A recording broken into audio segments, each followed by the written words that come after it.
एक समय की बात है। एक छोटे से गांव के किनारे घने वृक्षों और चहचहाते पक्षियों के बीच एक साधु अपनी पत्नी के साथ एक छोटी सी कुटिया में रहते थे। उनका जीवन बेहद सादा, संतोषपूर्ण और भगवान की भक्ति में लीन था। सुबह होते ही साधु नदी में स्नान करके तपस्या में बैठ जाते और उनकी पत्नी पूरे प्रेम से आश्रम के कामकाज संभालती। उनके पास न धन था, न कोई ऐश्वर्य, लेकिन फिर भी उनके चेहरे पर हमेशा एक अद्भुत शांति और संतोष झलकता था। एक ही कमी थी जो उनके हृदय को भीतर ही भीतर कचोटती रहती थी। उनकी कोई संतान नहीं थी। जब भी वे किसी बच्चे की किलकारियां सुनते या किसी माँ को अपने बच्चे को दुलारते देखते तो उनके मन में एक हल्की सी टिस उठ जाती। साधु की पत्नी अक्सर संध्या के समय दीपक जलाकर भगवान से प्रार्थना करती, हे प्रभु, यदि हमारी सेवा और भक्ति सच्ची है तो हमें भी एक संतान का सुख प्रदान करें। साधु भी मन ही मन यही कामना करते, परंतु उन्होंने अपने इस दुख को कभी अपनी भक्ति के आरे नहीं आने दिया। वे हमेशा यही मानते थे कि जो कुछ भी होता है वह ईश्वर की इच्छा से ही होता है और उसी में भलाई छिपी होती है। फिर भी उनके दिल के किसी कोने में एक छोटी सी आशा हमेशा जीवित रहती थी। शायद किसी दिन भगवान उनकी यह मनोकामना अवश्य पूरी करेंगे। एक दिन जब साधु नदी के तट पर गहन तपस्या में लीन थे, तभी अचानक आकाश से एक चील उड़ती हुई आई। उसके पंजों में एक छोटी सी चूहिया फंसी हुई थी। अचानक उसके पंजे ढीले पड़े और वह चूहिया साधु के पास आ गिरी। साधु ने जब उस नन्ही डरी सहमी चूहिया को देखा तो उनके हृदय में दया उमड़ पड़ी। उन्होंने तुरंत अपनी तपस्या की शक्ति से उसे एक सुंदर बालिका का रूप दे दिया। वह बालिका मासूम और कोमल थी, मानो स्वयं ईश्वर ने उसे विशेष रूप से उनके लिए भेजा हो। साधु उसे अपने साथ कुटिया में ले आए। जैसे ही उनकी पत्नी ने उस अजनबी बालिका को देखा, वह आश्चर्यचकित होकर बोली, यह कौन है? आप इसे कहां से लाए हैं? साधु ने शांत स्वर में पूरी घटना सुनाई। सब कुछ जानकर उनकी पत्नी की आंखों में खुशी के आंसू भर आए। वह स्नेह से उस बालिका को अपने पास बैठाते हुए बोली, आपने इसे नया जीवन दिया है, इसलिए आप ही इसके पिता हुए और इस प्रकार मैं इसकी मां। फिर उन्होंने आकाश की ओर कृतज्ञता से देखते हुए कहा, हमारे यहां संतान नहीं थी, इसलिए शायद भगवान ने ही इसे हमारे पास भेजा है। अब यही हमारी बेटी है। समय बीतते देर न लगी। वह नन्ही सी बच्ची धीरे धीरे बड़ी होकर एक अत्यंत सुंदर गुणी युवती बन गई। उसकी सरलता, विनम्रता और मधुर स्वभाव से पूरा गांव प्रभावित था। जब वह 16 वर्ष की हुई तो साधु और उसकी पत्नी ने उसके विवाह के बारे में सोचना शुरू किया। वे चाहते थे कि उनकी बेटी को एक योग्य और श्रेष्ठ वर मिले जो उसे जीवन भर सुख दे सके। इसी विचार से प्रेरित होकर एक दिन साधु ने अपनी तपस्या की शक्ति से सूर्य देवता का आवाहन किया ताकि वे अपनी पुत्री के लिए सबसे उत्तम वर की खोज कर सकें। जब सूर्य देवता अपने तेजस्वी प्रकाश के साथ साधु के सामने प्रकट हुए तो चारों ओर मानो उजाला ही उजाला फैल गया। उनकी दिव्य आभा को देखकर साधु ने श्रद्धा से सिर झुका लिया और अत्यंत विनम्र स्वर में कहा, हे सूर्यदेव, आप समस्त जगत को प्रकाश और ऊर्जा प्रदान करते हैं। यदि आप कृपा करें तो मेरी पुत्री को अपनी अर्धांगिनी स्वीकार करें। साधु की बात सुनकर सूर्य देवता शांत भाव से खड़े रहे, मानो वे स्वयं भी इस प्रस्ताव पर विचार कर रहे हों। तभी साधु ने अपनी पुत्री की ओर देखा, मानो उसकी स्वीकृति चाहते हों। लड़की कुछ क्षणों तक मौन रही। उसके चेहरे पर संकोच और असमंजस साफ झलक रहा था। अंततः उसने धीरे से सिर झुकाते हुए कहा, क्षमा कीजिए हे देव, मैं आपका अपमान नहीं करना चाहती, लेकिन मैं आपसे विवाह नहीं कर सकती। आपकी तेज गर्मी और प्रचंड प्रकाश को सह पाना मेरे लिए संभव नहीं है। मैं इतनी सामर्थ्य नहीं रखती। लड़की के इन विनम्र लेकिन स्पष्ट शब्दों को सुनकर साधु का मन थोड़ा उदास हो गया, परंतु उन्होंने उसकी इच्छा का सम्मान किया। वे समझ गए कि विवाह जीवन का एक महत्वपूर्ण निर्णय है और इसमें लड़की की सहमति सबसे आवश्यक है। तब साधु ने पुनः सूर्य देवता की ओर देखते हुए विनती की, हे देव, यदि आप मेरी पुत्री के लिए उपयुक्त नहीं हैं, तो कृपया ऐसा कोई वर सुझाइए जो अधिक श्रेष्ठ और उसके लिए अनुकूल हो। सूर्य देवता मंद मुस्कान के साथ बोले, यदि मेरी तेज किरणें तुम्हारी पुत्री के लिए अधिक हैं, तो बादलों के देवता कहीं अधिक उपयुक्त होंगे। वे मेरे प्रकाश को भी ढक लेते हैं और संसार को शीतलता प्रदान करते हैं। उनके साथ तुम्हारी पुत्री का जीवन सुखमय रहेगा। साधु ने सूर्य देवता के सुझाव पर बादल देवता का आवाहन किया। कुछ ही क्षणों में आकाश घने बादलों से भर गया और उनके बीच से बादल देवता प्रकट हुए। वातावरण में हल्की ठंडक छा गई। साधु ने आदरपूर्वक उनका स्वागत करते हुए कहा, हे बादल देव, यदि आप कृपा करें तो मेरी पुत्री को अपनी अर्धांगिनी स्वीकार करें।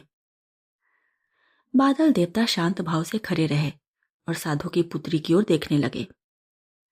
साधु ने भी आशा भरी निगाहों से अपनी बेटी की ओर देखा, लेकिन इस बार भी लड़की ने धीरे से सिर हिलाते हुए कहा, मुझे क्षमा कीजिए, मैं आपसे विवाह नहीं कर सकती।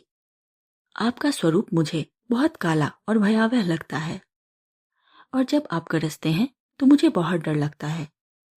मैं आपके साथ सहज नहीं रह पाऊंगी।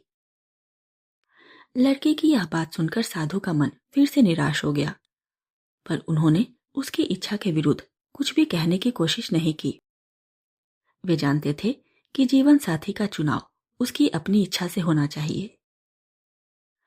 तब साधु ने विनम्रता से बादल देवता से कहा, हे देव, कृपया आप ही मेरी पुत्री के लिए कोई और योग्य वर सुझाइए। बादल देवता हल्की मुस्कान के साथ बोले, यदि मैं इसे उपयुक्त नहीं लगता तो पवन देवता इसके लिए श्रेष्ठ होंगे। वे अत्यंत शक्तिशाली हैं, मुझे भी अपनी गति से इधर उधर उड़ा देते हैं। उनके साथ इसका जीवन आनंदमय रहेगा। साधु ने बादल देवता के सुझाव पर पवन देवता का आवाहन किया। देखते ही देखते चारों ओर तेज हवा चलने लगी। वृक्षों की शाखाएं झूम उठी और उसी वेग के साथ पवन देवता वहां प्रकट हुए। उनका स्वरूप अदृश्य होते हुए भी उनकी शक्ति हर दिशा में अनुभव की जा सकती थी। साधु ने श्रद्धा से उनका स्वागत किया और विनम्र स्वर में कहा, हे पवन देव, आप अत्यंत शक्तिशाली और सर्वव्यापी हैं। यदि आप कृपा करें तो मेरी पुत्री को अपनी अर्धांगिनी स्वीकार करें। पवन देवता ने मुस्कुराते हुए साधु की बात सुनी और फिर उनकी पुत्री की ओर देखा।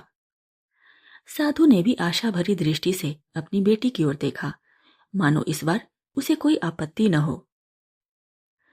लेकिन लड़की ने शांत किंतु स्पष्ट स्वर में कहा, मुझे क्षमा कीजिए, मैं आपसे विवाह नहीं कर सकती। आप बहुत अस्थिर हैं, हर समय इधर उधर बहते रहते हैं। आपके साथ जीवन में स्थिरता नहीं होगी और मैं ऐसा जीवन नहीं चाहती। यह सुनकर साधु का मन और अधिक व्याकुल हो उठा। बार बार प्रयास करने के बाद भी कोई योग्य वर नहीं मिल पा रहा था। फिर भी उन्होंने धैर्य रखते हुए पवन देवता से विनम्रता पूर्वक निवेदन किया, हे देव, कृपया आप ही ऐसा कोई वर सुझाइए जो मेरी पुत्री के लिए वास्तव में उपयुक्त हो। पवन देवता ने गंभीर स्वर में उत्तर दिया, यदि मेरी चंचलता इसे स्वीकार नहीं तो पर्वतों के राजा इसके लिए सर्वोत्तम होंगे। वे अडिग, अचल और अत्यंत शक्तिशाली हैं। मेरी प्रबल गति भी उन्हें हिला नहीं सकती। उनके साथ आपकी पुत्री को स्थिर और सुरक्षित जीवन मिलेगा। साधु ने पवन देवता के सुझाव पर पर्वतराज का आवाहन किया। कुछ ही क्षणों में धरती हल्की सी कांपी और एक विशाल अडिग स्वरूप उनके सामने प्रकट हुआ। वह थे पर्वतों के राजा, गंभीर, शक्तिशाली और अचल।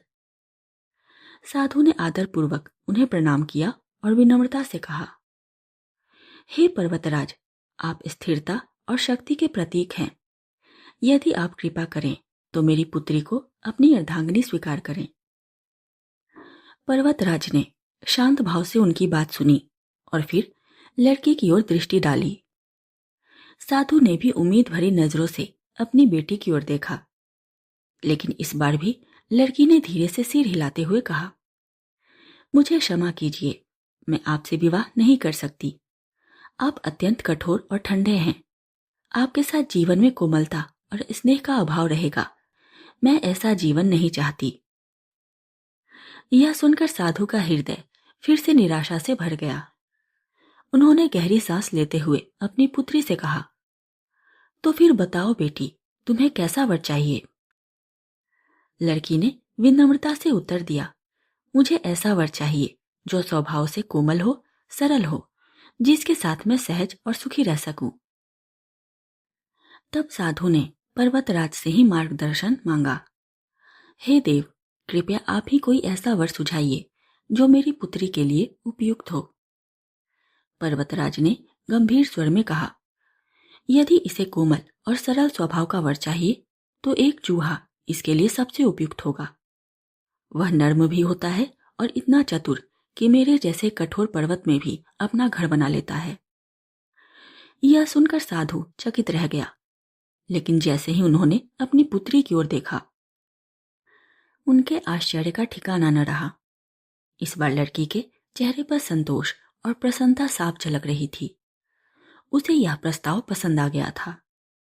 यह सुनकर साधु अत्यंत आश्चर्य में पड़ गए। कुछ क्षणों तक वे मौन रहे, मानो भाग्य के इस अद्भुत खेल को समझने का प्रयास कर रहे हों। फिर गहरी सांस लेकर वे मुस्कुराए और बोले, सचमुच भाग्य का खेल बड़ा निराला है। तुम मेरे पास एक नन्ही चूहिया के रूप में आई थी और मैंने अपनी शक्ति से तुम्हें एक सुंदर लड़की का रूप दिया, परंतु जन्म से जो तुम्हारा स्वभाव और भाग्य था वही अंततः तुम्हें अपनी ओर खींच लाया।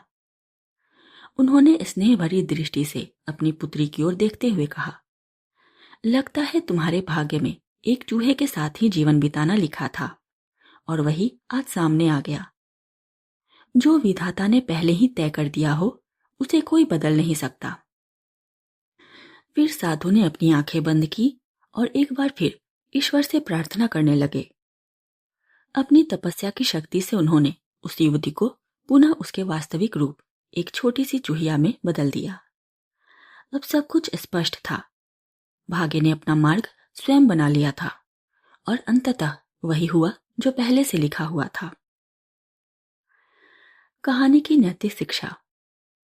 भाग्य से बढ़कर कुछ नहीं होता।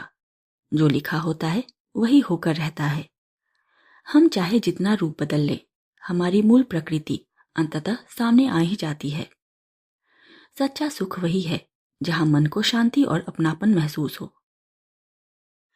अगर आपको यह कहानी पसंद आई हो तो वीडियो को लाइक करें, चैनल को सब्सक्राइब करें और ऐसी ही दिल छू लेने वाली कहानियों के लिए जुड़े रहें। मिलते हैं अगली कहानी में। तब तक के लिए धन्यवाद।